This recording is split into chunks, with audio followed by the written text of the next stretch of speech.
Süha Özgermi Başkanlığında Diyarbakır'da 1 ila 7 Nisan tarihlerinde güzellik yarışmaları düzenleniyor. Bu girişim Müslüman halkın hiçbir yararına olmadığı gibi tam tersine kentin tarihi dokusu, inancı ve kadim geleneklerine ciddi bir saygısızlık anlamına gelmektedir. Bu organizasyonun kentin tanıtımı için yapıldığı yalanına Müslüman halkımız asla inanmayacaktır. Bu sinsi girişimi lanetliyoruz. Diyarbakır Sanayi ve Ticaret Odası'nı derhal desteğini çekmeye, valilik ve diğer yetkili kurumları da bu organizasyona izin vermemeye davet ediyoruz. İzmir Valiliği, kamu kurumlarına gönderdiği ve junta dönemi eseri olan kılık kıyafet yönetmeliğinin halen yürürlükte olduğunu belirterek bunun uygulanması için talimat verdi. Valinin bu talimatı halkın inanç ve değerlerine savaş açan köhnemiş ulus devlet anlayışının halen devam ettiğini göstermektedir. 21 Mart 2013 tarihinde Mersin Akdeniz İlçe Milli Eğitim Müdürlüğü tarafından ibadetlerini yapmak isteyen personel ve öğrencilere gerekli kolaylığın gösterilmesi, imkanlar dahilinde uygun alanların oluşturulması için okullara bir genelge gönderilmişti.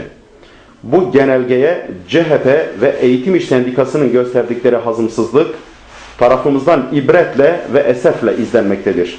CHP'li bir milletvekilinin bu konuyla ilgili soru önergesi vermesinden bir gün sonra binlerce öğrencinin imzasıyla destek verdiği kampanya sonucu Ege Üniversitesi'ne açılan mescide çirkin bir saldırı yapıldığı haberi de basına yansımıştır. Afyon'da içki içmek yasaklandı şeklinde ve yeni olmuş bir olay gibi konu işlenmiş, Gümrük Bakanı Hayati Yazıcı da böyle bir yasaklama bilmiyorum. Şayet bu şekilde bir yasaklama varsa bu hukuk dışıdır.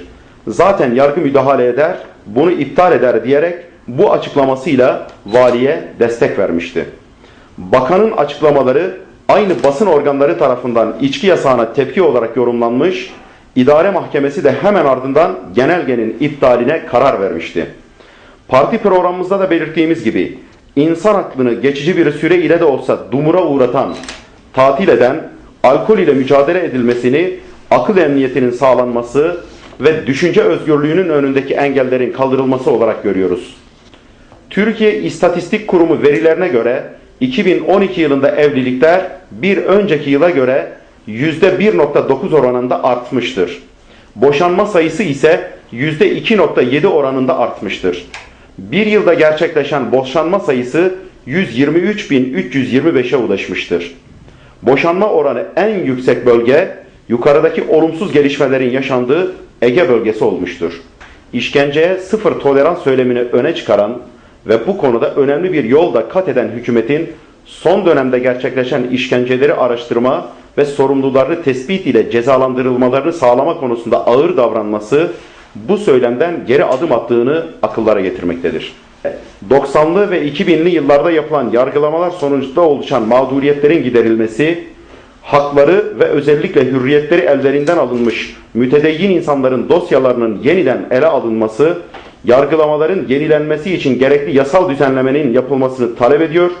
Ayrıca ideolojik yargı kararlarından nasibini almış Başbakanı da bu konularda inisiyatif almaya ve gerekli adımları atmaya davet ediyoruz.